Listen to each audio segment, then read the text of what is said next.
Russian researchers in the late 1940s kept 5 people awake for 15 days using an experimental gas-based stimulant.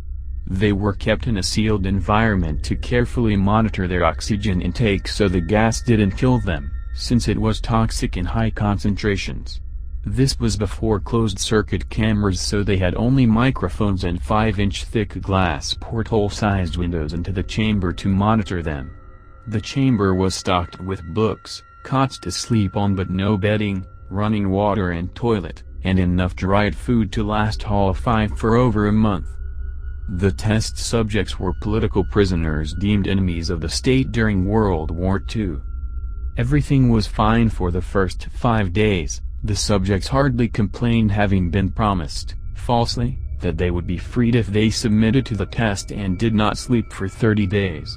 Their conversations and activities were monitored, and it was noted that they continued to talk about increasingly traumatic incidents in their past, and the general tone of their conversations took on a darker aspect after the 4-day mark.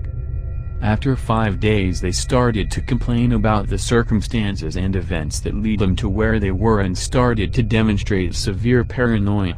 They stopped talking to each other and began alternately whispering to the microphones and one-way mirrored portholes. Oddly, they all seemed to think they could win the trust of the experimenters by turning over their comrades, the other subjects in captivity, with them. At first the researchers suspected this was an effect of the gas itself. After 9 days the first of them started screaming. He ran the length of the chamber repeatedly yelling at the top of his lungs for 3 hours straight. He continued attempting to scream but was only able to produce occasional squeaks. The researchers postulated that he had physically torn his vocal cords. The most surprising thing about this behavior is how the other captives reacted to it. Or rather, didn't react to it. They continued whispering to the microphones until the second of the captives started to scream. The 2 non-screaming captives took the books apart, smeared page after page with their own feces and pasted them calmly over the glass portholes. The screaming promptly stopped. So did the whispering to the microphones. After 3 more days passed, the researchers checked the microphones hourly to make sure they were working, since they thought it impossible that no sound could be coming with 5 people inside. The oxygen consumption in the chamber indicated that all 5 must still be alive. In fact, it was the amount of oxygen 5 people would consume at a very heavy level of strenuous exercise. On the morning of the 14th day the researchers did something they said they would not do to get a reaction from the captives. They used the intercom inside the chamber, hoping to provoke any response from the captives they were afraid were either dead or vegetables. They announced, "We are opening the chamber to test the microphones. Step away from the door and lie flat on the floor or you will be shot. Compliance will earn one of you your immediate freedom." To their surprise they heard a single phrase in a calm voice response, "We no longer want to be freed." Debate broke out among the researchers and the military forces funding the research. Unable to provoke any more response using the intercom, it was finally decided to open the chamber at midnight on the 15th day. The chamber was flushed of the stimulant gas and filled with fresh air, and immediately voices from the microphones began to object. 3 different voices began begging, as if pleading for the life of loved ones, to turn the gas back on. The chamber was opened and soldiers sent in to retrieve the test subjects. They began to scream louder than ever, and so did the soldiers when they saw what was inside. 4 of the 5 subjects were still alive, although no one could rightly call the state that any of them in life. The food rations past day 5 had not been so much as touched. There were chunks of meat from the dead test subjects' thighs and chests stuffed into the drain in the center of the chamber, blocking the drain and allowing 4 inches of water to accumulate on the floor. Precisely how much of the water on the floor was actually blood was never determined. All 4 surviving test subjects also had large portions of muscle and skin torn away from their bodies. The destruction of flesh and exposed bone on their fingertips indicated that the wounds were inflicted by hand, not with teeth as the researchers initially thought. Closer examination of the position and angles of the wounds indicated that most if not all of them were self-inflicted. The abdominal organs below the rib cage of all 4 test subjects had been removed. While the heart, lungs and diaphragm remained in place, the skin and most of the muscles attached to the ribs had been ripped off, exposing the lungs through the rib cage. While the blood vessels and organs remained intact, they had just been taken out and laid on the floor, fanning out around the eviscerated but still living bodies of the subjects. The digestive tract of all 4 could be seen to be working, digesting food. It quickly became apparent that what they were digesting was their own flesh that they had ripped off and eaten over the course of days. Most of the soldiers were Russian special operatives at the facility, but still many refused to return to the chamber to remove the test subjects. They continued to scream to be left in the chamber and alternately begged and demanded that the gas be turned back on, lest they fall asleep. To everyone's surprise, the test subjects put up a fierce fight in the process of being removed from the chamber. One of the Russian soldiers died from having his throat ripped out, another was gravely injured by having his testicles ripped off and an artery in his leg severed by one of the subject's teeth.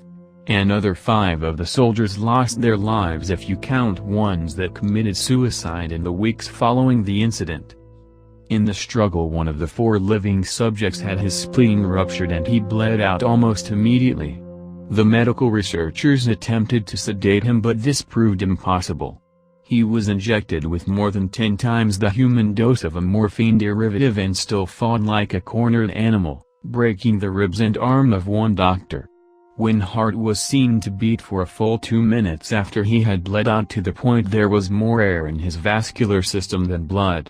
Even after it stopped, he continued to scream and flail for another 3 minutes, struggling to attack anyone in reach and just repeating the word more over and over, weaker and weaker, until he finally fell silent. The surviving 3 test subjects were heavily restrained and moved to a medical facility, the 2 with intact vocal cords continuously begging for the gas, demanding to be kept awake. The most injured of the 3 was taken to the only surgical operating room that the facility had. In the process of preparing the subject to have his organs placed back within his body, it was found that he was effectively immune to the sedative they had given him to prepare him for the surgery. He fought furiously against his restraints when the anesthetic gas was brought out to put him under. He managed to tear most of the way through a 4-inch wine leather strap on one wrist, even through the weight of a 200-pound soldier holding that wrist as well.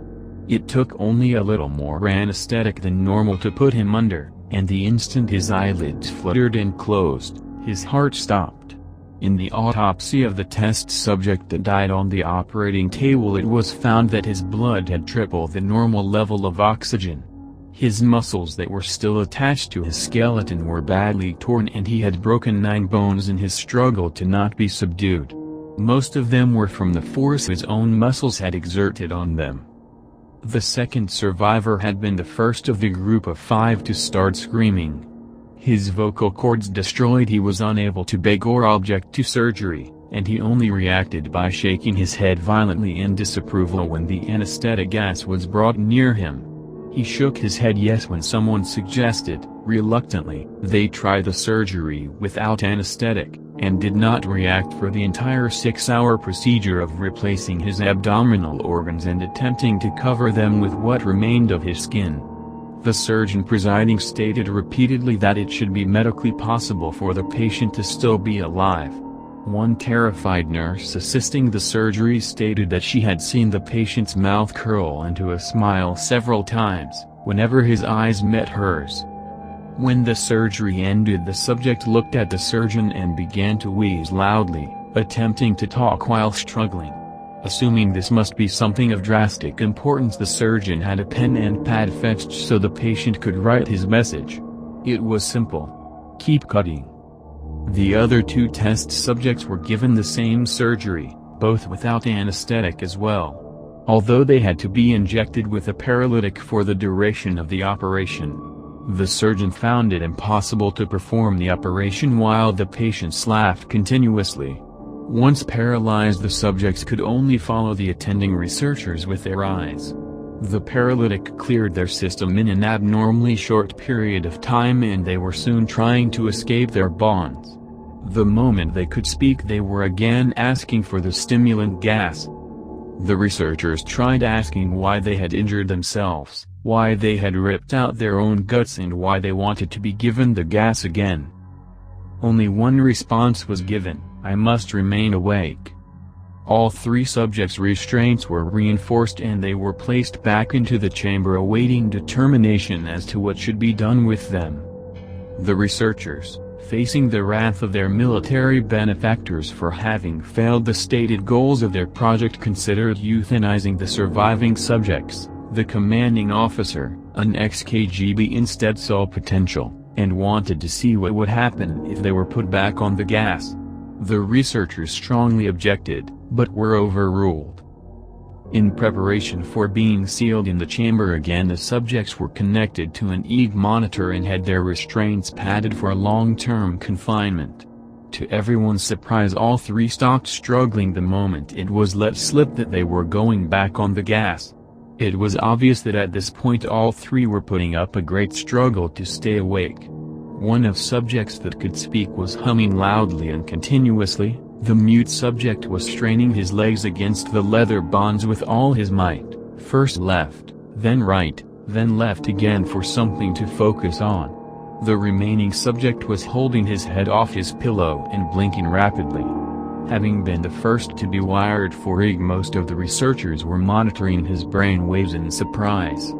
They were normal most of the time, but sometimes flatlined inexplicably. It looked as if he were repeatedly suffering brain death, before returning to normal. As they focused on paper scrolling out of the brainwave monitor, only one nurse saw his eyes slip shut at the same moment his head hit the pillow. His brainwaves immediately changed to that of deep sleep, then flatlined for the last time as his heart simultaneously stopped. The only remaining subject that could speak started screaming to be sealed in now.